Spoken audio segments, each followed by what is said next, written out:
Bedtime stories with bedtime stories with bedtime stories with Side Wilson.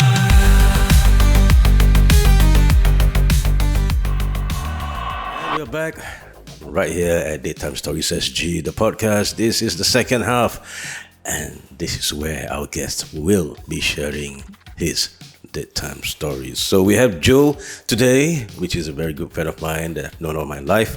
Right, he's a composer and also a 80s kid, right? Which I missed out earlier on. 80s Yeah, kid. yeah, Right? 80s You're, kids. you're into toys as well. Yes, collecting toys. Toys, action figures, anything that will bring good memories from our childhood, man.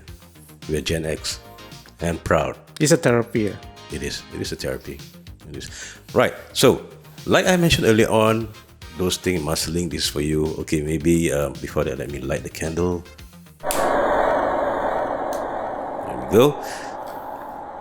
So, tell us about your experiences when you were staying in Marsiling. Okay, you don't need to tell them the blog. It's not. I think every paranormal team will be going there. So, take it away. Well, this is I actually reside in Marsiling Road for about 25 years, and of course I had a fair share of horror story shared by my neighbors, the boys that I grew up together. So they will actually share their experience and what they have seen so far. So, but there's one particular experience that I actually experienced it myself. So, I believe it's somewhere in the maybe in the year 2014 or 2015, around that time. So, I believe I actually came back from buying breakfast. So when I about to enter my house, I have a neighbor, this Chinese guy, body filled with tattoos and all. Okay. A good chap, a nice chap. We'll, sometimes we just pass by, we just talk. So eventually, during at that time, it was in the morning. He actually ran to me.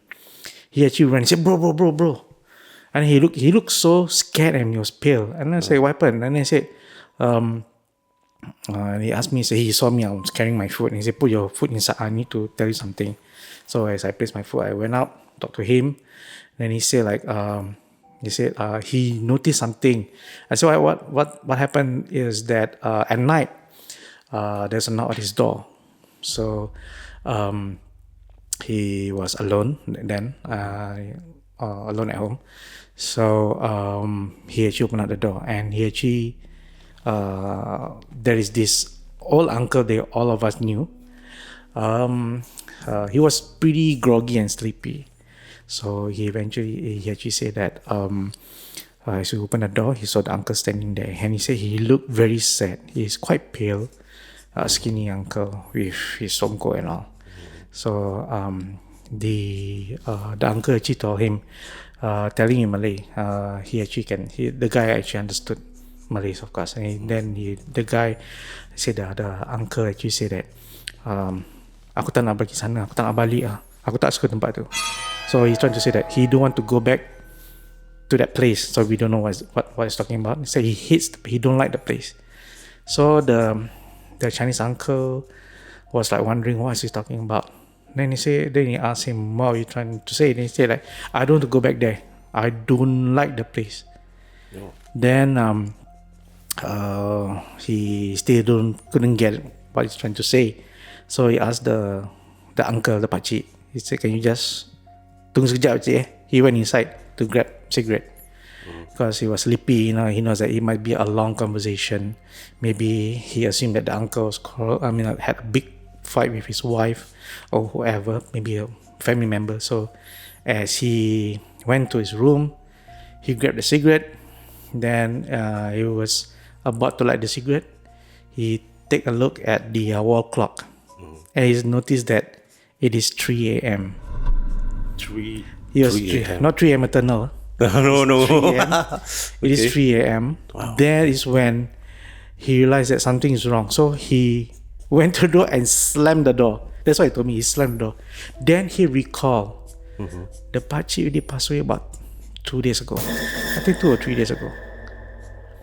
Only then he remembered that. Then he remembered because he was Groggy, groggy, he was groggy. sleepy. So he thought, it's the familiar face, And then he said like back then he will actually had a chat with the uncle. But that particular day, he told me that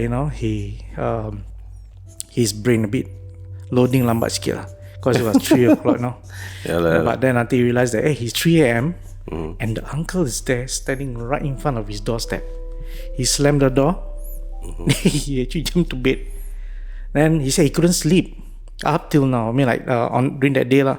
So I think I came back. I think around about 9 plus, and I said from 3 a.m. up till now I never sleep. I said he passed away, right? I said yeah, he passed away already. And after that I said wow, of the many people he actually visit you, maybe he likes you. Then he said hey, don't play lah. I said no lah. I said but why he couldn't answer what actually happened. So because of that particular story, I actually composed a song. I changed the name, because don't want to offend the family members by sharing this story. So the song for my YouTube is called The Knock at 3 a.m. So I changed the uncle's name to James. You can watch the whole thing, hear the songs, then the lyrics will explain to you what actually happened. So it's exactly the same as what my neighbor actually experienced. So that was one of the so-called the best one that I can tell about my house, Marsiling. I mean, like as you know that those who actually reside in Marsiling, that particular block, they know that there's lots of stories. Lots of things that happen. People knocking on the door. You can hear people calling your name.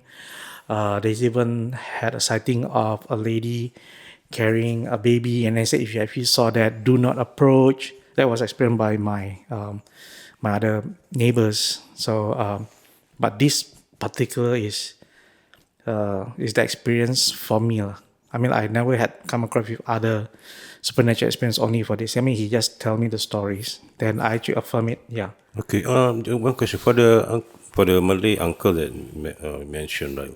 The songkok, is it like the songkok haji that he was? Yeah, the black. Oh, the black colour thing. Yeah, the black colored songkok. As he actually explained that is what he's wearing, and I said he has a very pale, tired look. I said he does look sad though. He looks sad, and he keep on repeating, he don't want to go back. He don't want to go back. He don't like the place. He just don't want to go back. So and then after the whole incident happened, then he was actually wondering what does he mean by that, and then he actually asked, of all the people, why he go knock on my door? I said, how would I know? Maybe tonight you see the uncle, you ask him why. If he ever appears again. But so far, no, like it's only that one time. Then the next day, I see him again. So how, bro? I said, no, I don't have. Lucky I don't have. I said, okay lah.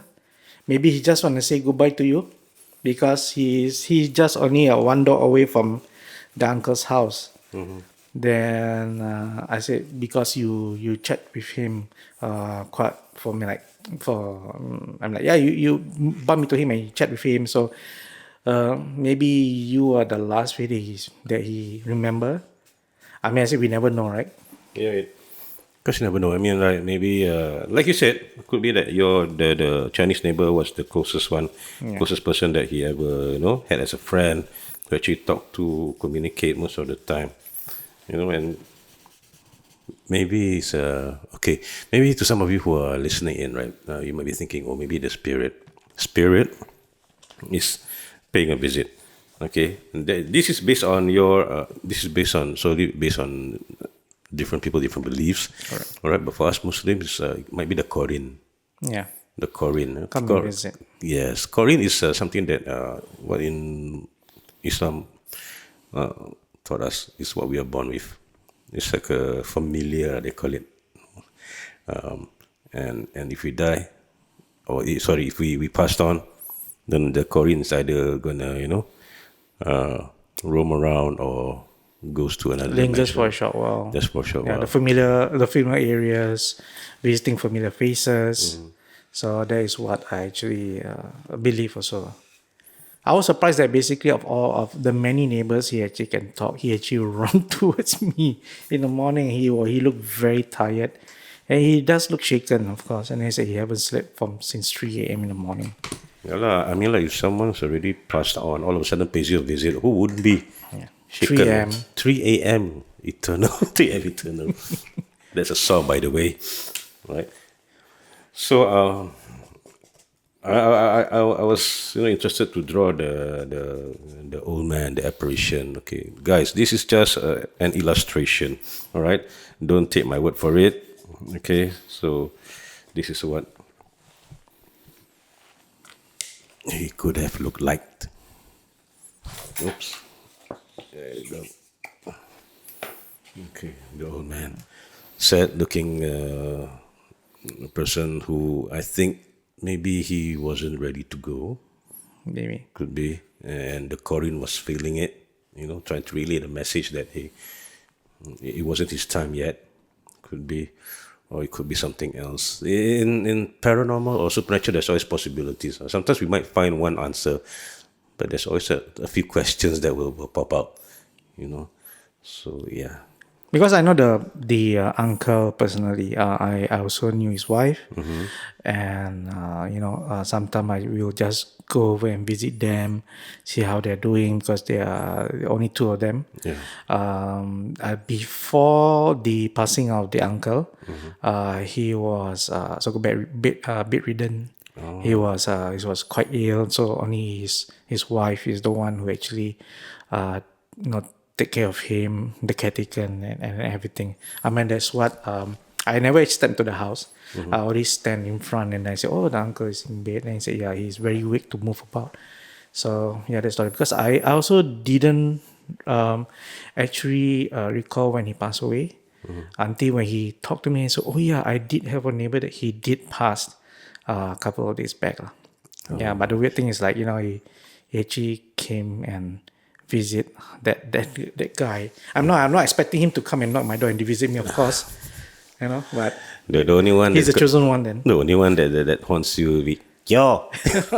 That particular voice, a neighbor of yours. I mean, I've slept over at his place before at Marsiling, and yeah, the corridors can be really creepy at night. If everybody close their doors and stay indoors and all that, you don't see kids playing at the corridor, even in daytime. Yeah. It's a whole different. He was very, very quiet. Not like back then. Back then in the 80s, kids will be running about in the corridors. Correct. I don't know about now, lah. But yeah, I've been to that place and there's It is something. It is something else, man. And almost every night, Joe's neighbor will be like looking for him. Yo! He like knock on the door, shock the hell out of us. We're like, okay, don't answer the door, keep still. Yeah, eventually I actually thought she's a very good neighbor of us. Yeah. So that's how she sounded, and she would just assume I'm at home. But miraculously I'm at home every time she's summoned, and then she will usually ask me to help out in like Wi-Fi connection. Yeah. What does this letter mean? Something pass me a bill and say what it's trying to say. Say, oh, this is this. So I'm the only hope that she has. So if she got nobody else. So usually she'll just like and then she'll just, we will hear the voice now like yo. So I was like, oh gosh, and then I told him, say, why do you mention her name 3 times? It's like she knew.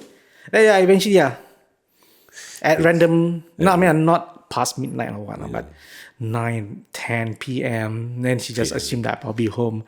Then she was like ask for help. Yeah. I mean, you were you were her only hope at that point in time. Now that you already moved to a new location, right? I don't know, all the best I wonder to her. if she might find somebody else to help her. Yeah.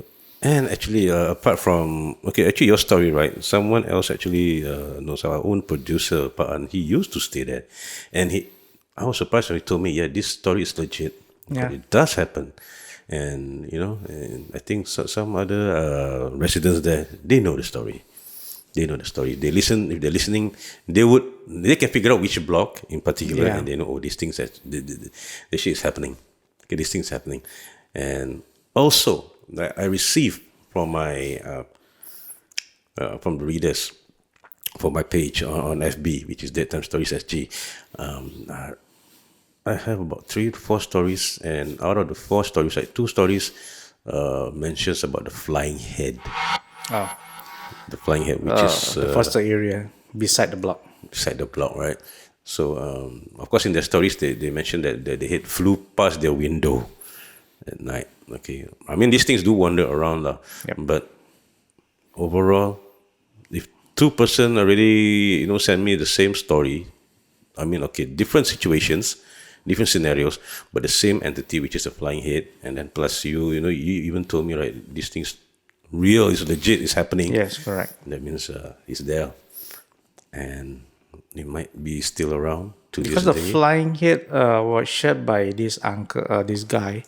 I went for a haircut, and then as we sat down, then we just chat normal. Then eventually, he asked where, before Yishun, where I was, and then I said like, oh, I'm in Marsiling. He said, oh, then he mentioned, oh, this block. I said, yeah.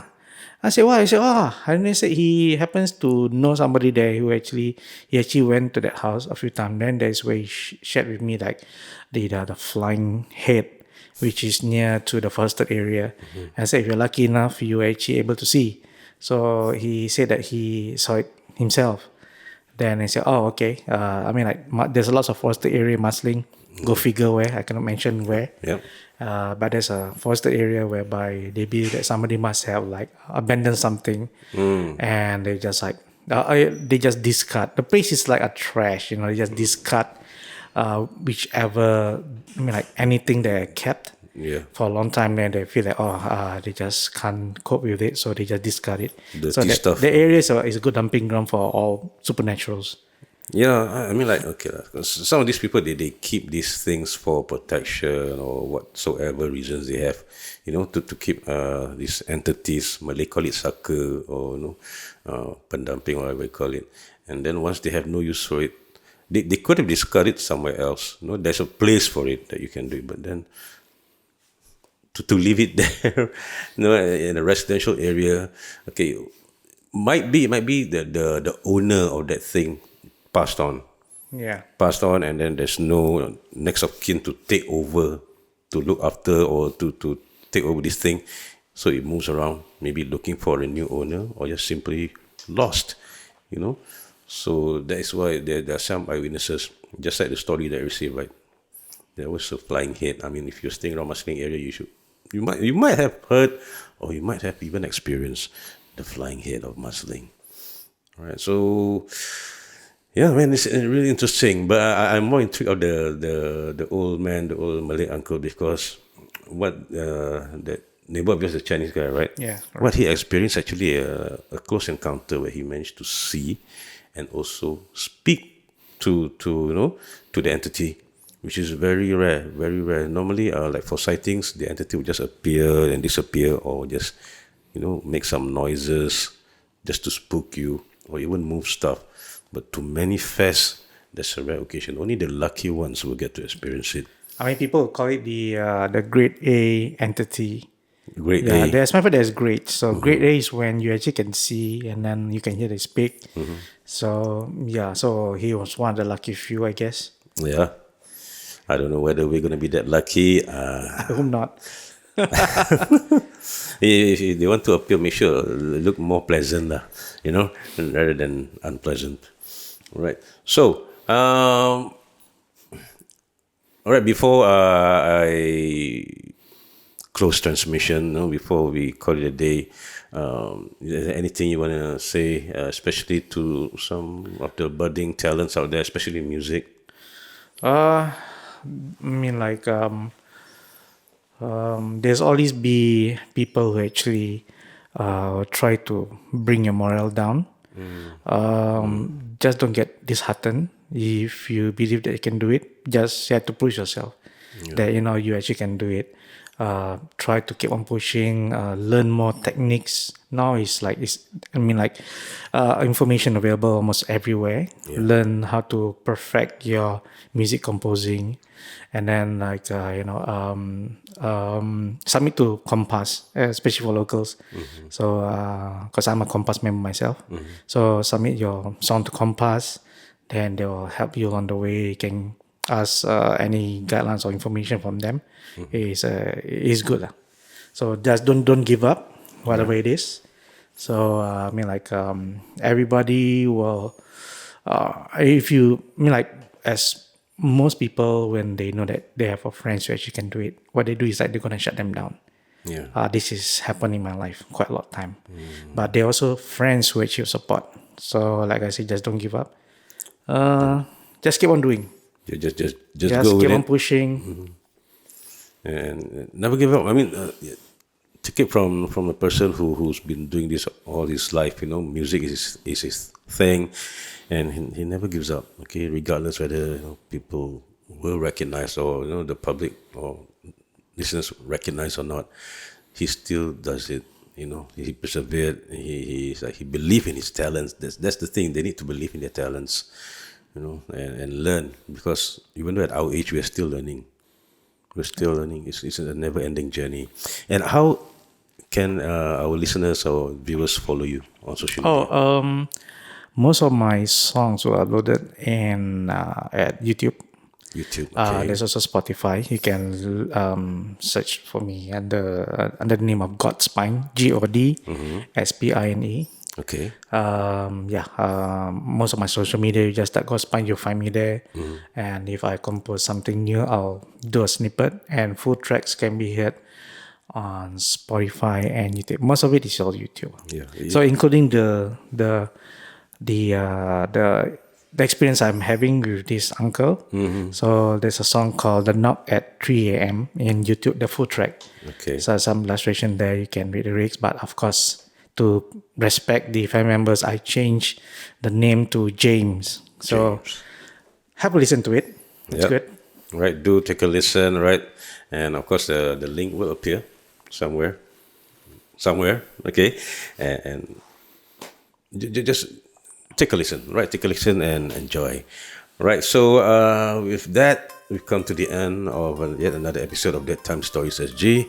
And thank you, Joe, for being my guest Thank you for today, having me. joining, and of course, we'll see you soon in the next episode.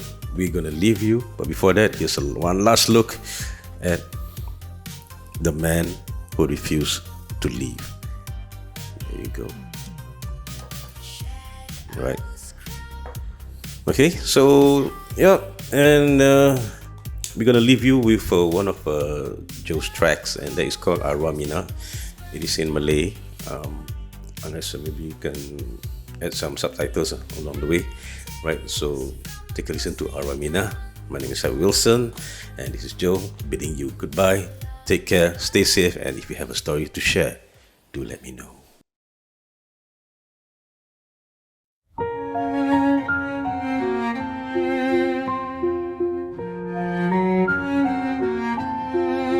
Nyawa tanpa badan di kegelapan.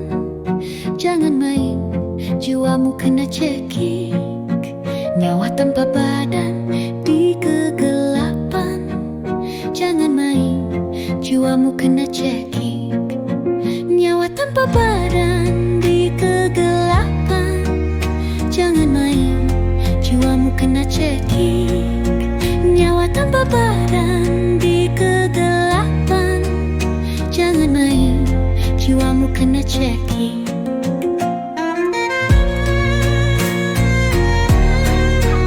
Arwamina datang.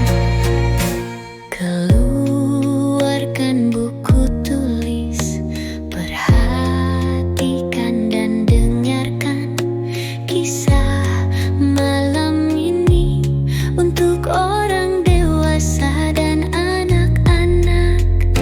Si Ed Wilson dalam rumah, setel frekuensi dengan mendiang ayah dan ibu, dengan roh dan iblis. Nyawa tanpa badan di kegelapan. Jangan main, jiwamu kena cekik. Nyawa tanpa badan di kegelapan. Jangan main, jiwamu kena cekik.